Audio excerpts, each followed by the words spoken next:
নামাজ পড়তে পড়তে যারা কপাল কালো করে ফেলছে এরা ঢুকবে না?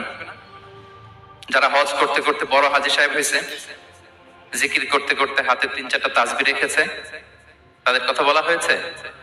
এগুলো নিঃসন্দেহে অনেক বড় আমল, কিন্তু সবচাইতে বেশি জান্নাতে প্রবেশ করাবে যে আমল, বিষ্ণু বললেন, এক হচ্ছে আল্লাহর ভয়, আরেক হচ্ছে সর্বোত্তম আচরণ।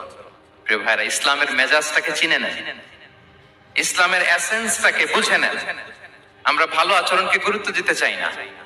অনেক নামাজি লোক দেখবে নামাজ পড়তে পড়তে কপালে কালো দাগ ফেলে দিছে, বাসায় বউয়ের সাথে খারাপ আচরণ করে, খিটখিটে মেজাজের, প্রতিবেশীর সাথে শুধু ঝগড়া, কলিগদের সাথে ঝগড়া, মারামারি, দুঃসম্পর্ক, এরকম আছে না? নাই বলেন, আছে না?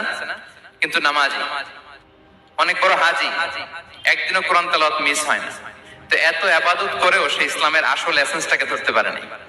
বিষ্ণু বললেন, সবচেয়ে বেশি জান্নাতে প্রবেশ করাবে যে দুটি আমল, একটি হচ্ছে তাকওয়াল্লাহ, আল্লাহর ভয়, আরেকটি হচ্ছে উত্তম আচরণ, সর্বোত্তম আচরণ।